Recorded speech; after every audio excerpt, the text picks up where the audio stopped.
নমস্কার, মুনায়ন টিপ চ্যানেলে আপনাদের স্বাগত জানাই। ঠাকুর, মা ও স্বামীজির চরণে শতকোটি প্রণাম জানিয়ে আজকের ভিডিওটি শুরু করছি। আজকে আমরা শুনব শ্রী শ্রী মায়ের কথা। শ্রী শ্রী মায়ের কথা শুনব আমরা শ্রী প্রফুল্ল কুমার গাঙ্গুলির স্মৃতিতে। 1916 খ্রিস্টাব্দের মঠে দুর্গাপূজা। শ্রী শ্রী মা সপ্তমী পূজার দিনে দুপুরে মঠে আসিয়া উত্তর পাশের বাগান বাড়িতে আছেন।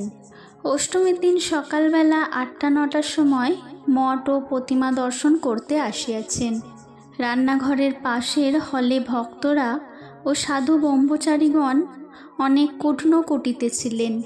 মা দেখিয়া বলিতেছেন, ছেলেরা তো বেশ কুটনো কুটে।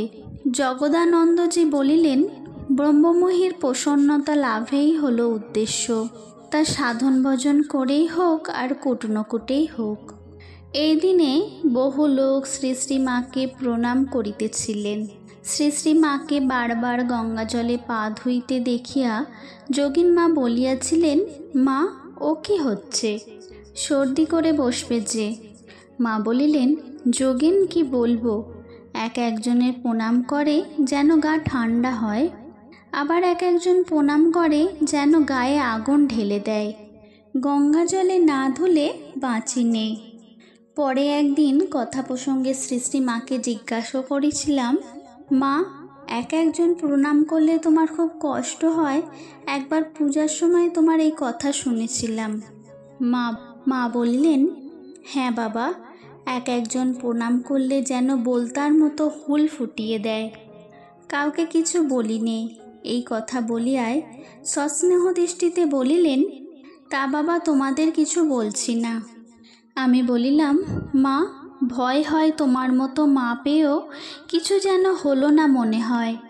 মা বললেন, ভয় কি বাবা, সর্বদাই তরে জানবে যে ঠাকুর তোমাদের পেছনে রয়েছেন, আমি রয়েছি। আমি মা থাকতে ভয় কি? ঠাকুর তোমাদের পেছনে সর্বদাই থাকবেন। ঠাকুর যে বলে গেছেন, যারা তোমার কাছে আসবে আমি শেষকালে এসে তাদের হাতে ধরে নিয়ে যাব। যে যা খুশি করো না কেন, যেভাবেই খুশি চলো না কেন, ঠাকুরকে শেষকালে আসতেই হবে তোমাদের নিতে। ঈশ্বর হাত পা ইন্দ্রিয়াদি দিয়েছেন, তারা তো ছুঁড়বেই, তারা তাদের খেলা খেলবেই। একবার ঠাকুরকে ভোগ দিতে গিয়া দেখি ছবি হইতে একটা আলো স্রোত নৈবেদ্যের উপর পড়িয়াছে। তাই মাকে জিজ্ঞাসা করিয়াছিলাম, মা যা দেখি সে কি মাথার ভুল না সত্যি? যদি ভুল হয় তবে যাতে মাথা ঠান্ডা হয় তাই করে দাও। মা একটু চিন্তা করিয়া বলিলেন, না বাবা ওসব ঠিক। আমি বললাম, তুমি কি জানো কি দেখি? মা বললেন, হ্যাঁ, আমি ঠাকুরকে ও তোমাকে যে ভোগ দিই তা কি ঠাকুর পান? তুমি কি তা পাও? মা বললেন, হ্যাঁ। আমি বললাম, বুঝবো কি করে? মা বললেন, কেন গীতায় পড়ো না, ফল ফুল জল ভগবানকে ভক্তি করে যা দেওয়া যায় তা তিনি পান। এ উত্তরে বিস্মিত হইয়া বলিলাম, তবে তুমি কি ভগবান? এই কথায় মা হাসিয়া উঠিলেন, আমরাও হাসিতে লাগিলাম। 27শে চৈত্র 1323। জয়রামবাটিতে সন্ধ্যার পর মায়ের সঙ্গে কথা হইতেছিল। আমি বললাম, মা সবাই বলে কল্পতরুর কাছে গেলে কিছু চাইতে হয়, কিন্তু ছেলেরা আবার মায়ের কাছে কি চাইবে? যার যা দরকার মা তাকে তাই দেন। ঠাকুর যেমন বলতেন, যার যা পেটে সয় মা তাকে তাই দেন। তা কোনটা ঠিক? মা বললেন, মানুষের আর কতটুকুই বুদ্ধি, কি চাইতে কি চাইবে? শেষে কি শিব গড়তে বানর হয়ে যাবে? তার শরণাগত হয়ে থাকা ভালো। তিনি যখন যেমন দরকার তেমন দিবেন। তবে ভক্তি ও নির্বাসনা কামনা করতে হয়, এ কামনা কামনার মধ্যে নয়। আমি বললাম, ঠাকুর বলেছেন এখানে যারা আসবে তাদের শেষ জন্ম। আবার স্বামীজি বলেছেন, সন্ন্যাস না হলে কারো মুক্তি নেই, গৃহীদের তবে উপায়। মা বললেন, হ্যাঁ ঠাকুর যা বলছেন তাও ঠিক, আবার স্বামীজি যা বলছেন তাও ঠিক। গৃহীদের বহি সন্ন্যাসীদের দরকার নেই। তাদের অন্তঃসন্ন্যাস আপনা হতেই হবে। তবে বহিঃসন্ন্যাস আবার কারো কারো দরকার। তোমাদের আর ভয় কি? তার শরণাগত হয়ে থাকবে আর সর্বদা জানবে যে ঠাকুর তোমাদের পেছনে আছেন। 1321 চৈত্র উদ্বোধন বাটিতে শ্রী শ্রী মাকে দর্শন করতে গিয়াছিলাম। একবার আমার গর্ভধারিণী মাকে দর্শনে কাশী লইয়া যাইতেই ইচ্ছা করায় তিনি অকালে বলিয়া অমত করেন। আমি এই কথা শ্রী শ্রী মাকে নিবেদন করিলাম। তিনি তদুত্তরে বলিলেন, বাবা, অকাল তীর্থ দর্শন করলে পূর্বধর্ম নষ্ট হয় বলে, কিন্তু আবার পুণ্যকার্য শীঘ্র শীঘ্র সেলে ফেলাও যায়। মায়ের এই দ্ব্যর্থক বাক্য বুঝিতে না পারিয়া পুনরায় সংশয় জ্ঞাপন করিলাম এবং এই রূপস্থলে কি করা কর্তব্য জিজ্ঞাসা করিলাম। মা বললেন, সংসারীদের মতে একটা কথা আছে যে অকালে তীর্থ দর্শন করে না। দেখো, কালাকালের অপেক্ষা করে পুণ্য কার্য স্থগিত রাখা যায়, কিন্তু কালের নিকট কালাকালের বিচার নেই। মৃত্যু যখন অবধারিত কাল নেয়, তখন সুযোগ উপস্থিত হলেই কালাকালের অপেক্ষা না করেই পুণ্যকার্য করে ফেলা ভালো। অপর এক সময় আমার একটি বন্ধু হাসপাতালে নিতান্ত নিঃসহায় অবস্থায় অকাল মৃত্যু হয়। তাহার বিমল স্বভাব ও ঈশ্বরানুভক্তির কথা মায়ের নিকট চিঠিতে জানাইয়া তাহার মুক্তি ভিক্ষা করিয়াছিলাম। শ্রী শ্রী মা তদুত্তরে জানিয়াছিলেন, আমি আশীর্বাদ করি যে তোমার বুদ্ধিটির মুক্তি লাভ হোক। ঠাকুর তাহাকে সমস্ত বন্ধন হইতে মুক্ত করুক। 1910 খ্রিস্টাব্দে কার্তিক মাসে কালী পূজার পূর্বে কলিকাতায় আসিয়া জনৈক বন্ধুর সহিত ইতিপূর্বে শ্রী শ্রী মায়ের কৃপালাভ করিয়াছিলাম। উদ্বোধনের বাটিতেই যায়। শ্রী শ্রী মাকে দর্শনের পর উক্ত বন্ধুটি হঠাৎ আমার দীক্ষার কথা মায়ের নিকট উত্থাপন করেন।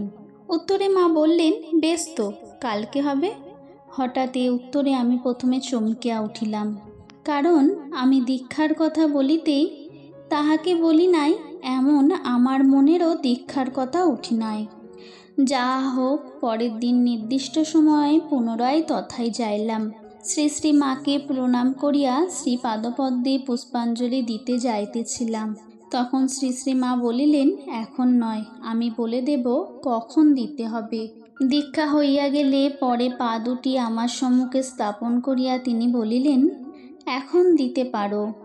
পুষ্পাঞ্জলি দিয়া আমি অকপট ভাবে বলিলাম, আমি যে ফুল দিয়া পুজো করলুম এ আমার ভক্তি বিশ্বাস থেকে নয়, চন্দ্রকান্ত বাবু আমায় শিখিয়ে দিয়েছিলেন।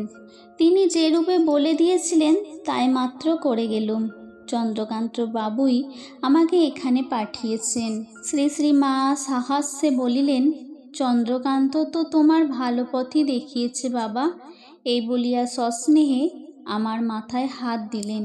ইহার পর একবার শ্রী শ্রী মাকে দর্শন করিতে গিয়া কথাবার্তা বলিতেছিলাম। কথায় কথায় দুঃখ করিয়া মাকে বলিয়াছিলাম, মা, সাংসারিক নানা ঝঞ্ঝাট, তার উপর চাকরি আছে, কাজেই জপ তপ আর হয়ে ওঠে না, মনের উন্নতিও হচ্ছে না। মা অভয় দিয়া অমনি বলিলেন, এখন যাই হোক, শেষটায় ঠাকুরকে আসতে হবে তোমাদের নিতে। তিনি নিজেই বলে গেছেন, তার মুখের কথা কি ব্যর্থ হতে পারে? যা প্রাণে আসে করে যাও। আমি বললাম, মা, যারা তোমার কাছ থেকে দীক্ষা নিয়েছে তাদের নাকি আর আসতে হবে না? মা বললেন, না, তাদের আর আসতে হবে না। তোমরা সর্বদাই যেন তোমাদের পিছনে একজন রয়েছেন। আমি বললাম, মা, তোমায় পেয়েছি, এই আমাদের ভরসা। মা বললেন, তোমার চিন্তা কি বাবা? তোমাদের কথা আমার খুব মনে হয়। আর একবার কোয়ালপাড়া মঠে শ্রী শ্রী মায়ের সহিত কথা প্রসঙ্গে মাকে বলিয়াছিলাম, মা, সাধন ভজন কিছুই হয়ে উঠছে না।